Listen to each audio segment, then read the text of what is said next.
From the 2017 Western Governors Association meeting in Phoenix, Arizona, I'm Chris Berry, along with Governor David Ige from the great state of Hawaii. Governor, welcome to Arizona. Thanks for joining us today, and it's good to see you. Yes. Aloha, Aloha all the way from indeed. this great state of Hawaii. You know, I'd like to just kind of talk a little bit about this Western Governors Association meeting, what you hope to accomplish while you're here. And so, you know, just kind of a easy one off the top here. What are the problems that Hawaii faces? I guess a lot of them are probably similar to those of the other Western governors, even though you're 1,500 miles or so off the coast. Absolutely. I enjoy coming to the Western Governors Association for a couple of reasons. You know, I think first and foremost, it truly is a collaborative organization, bipartisan. We work very hard to find common ground and agreement on issues rather than being at odds and unable to accomplish anything. And so what I see is that the voice from the Western governors is received very well in the Congress and within the federal administration.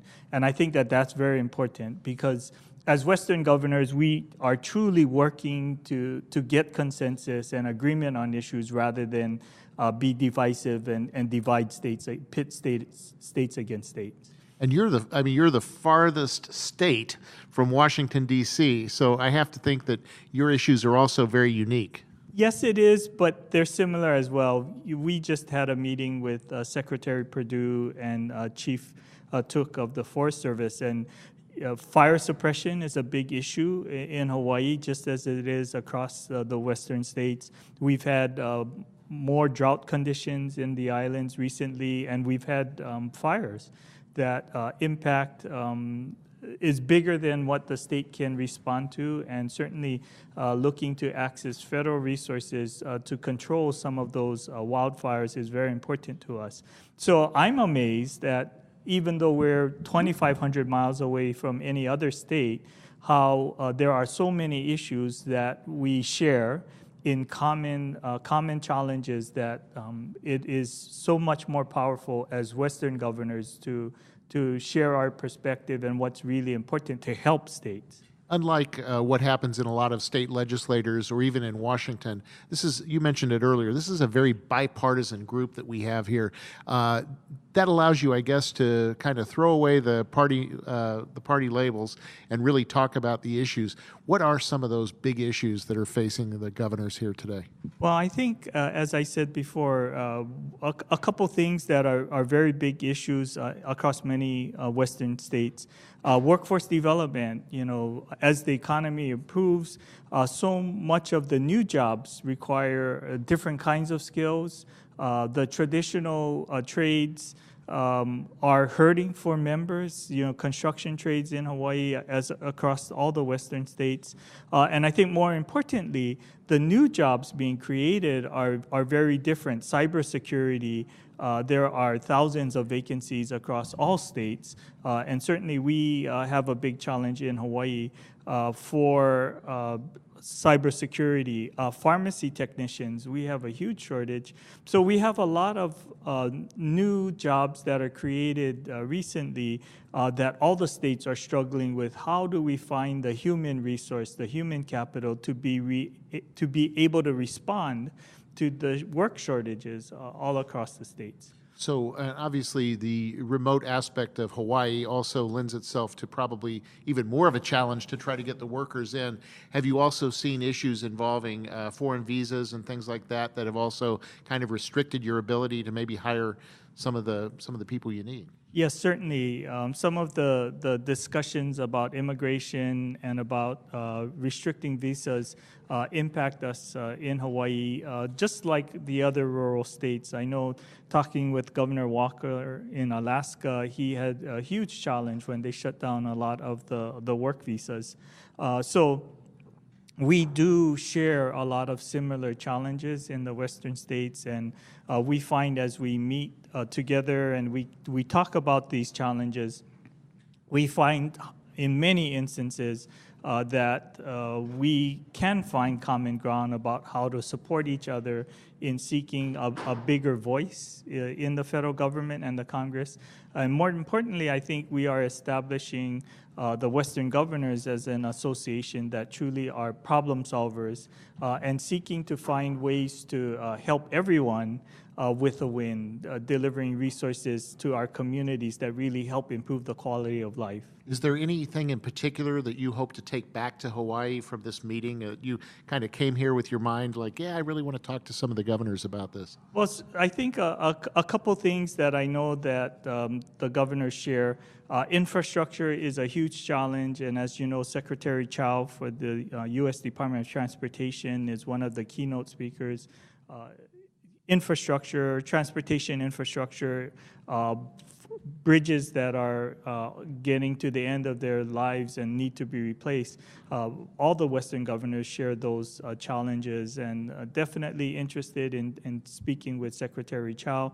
As you may know, in Hawaii, we have a big transit system that has been a top priority in our community, and it certainly is the biggest federal partnership that has a tremendous impact on the quality of life of the residents on Oahu.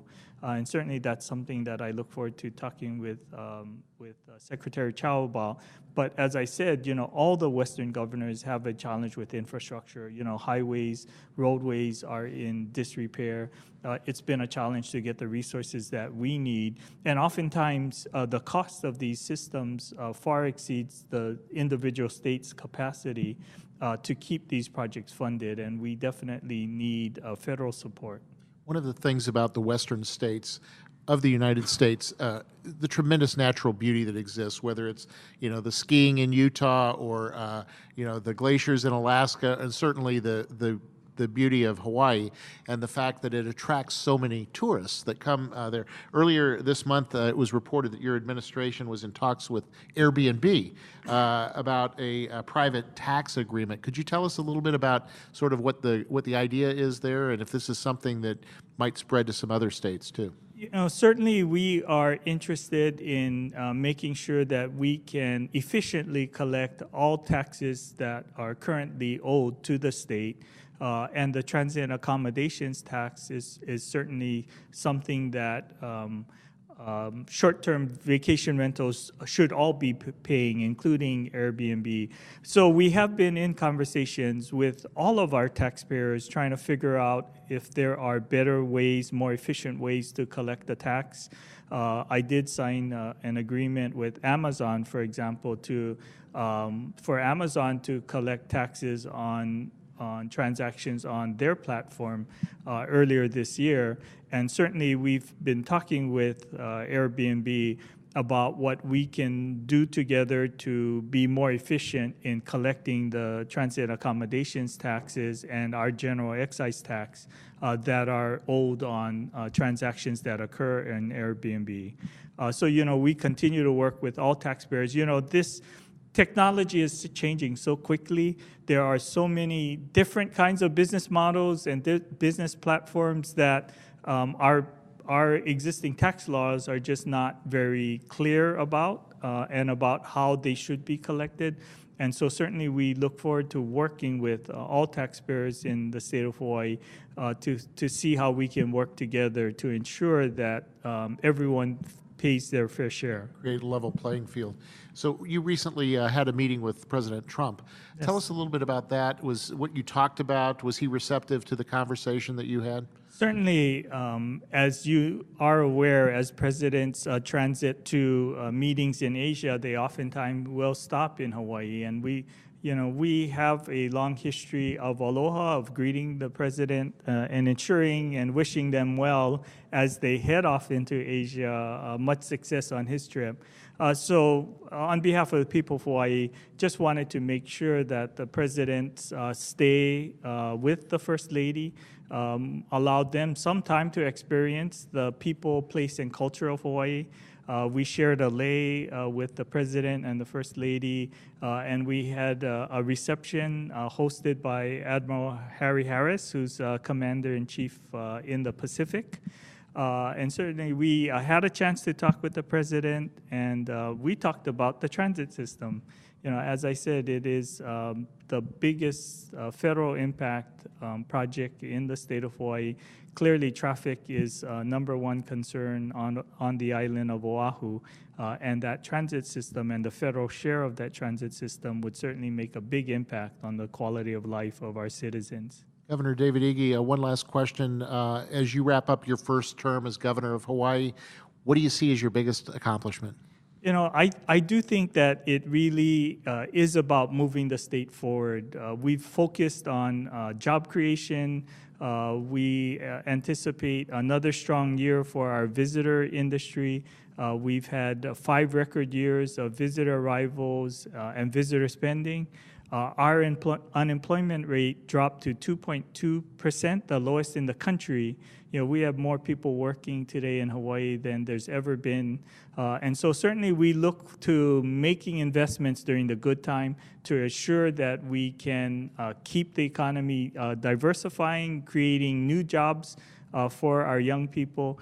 And we have been focused on affordable housing. As you may be aware, we have a huge housing shortage in the state of Hawaii, and we are focused on producing 10,000 homes in the next 3 years, by the year 2020, because we do know that production of homes is just fundamentally important to responding to the housing shortage.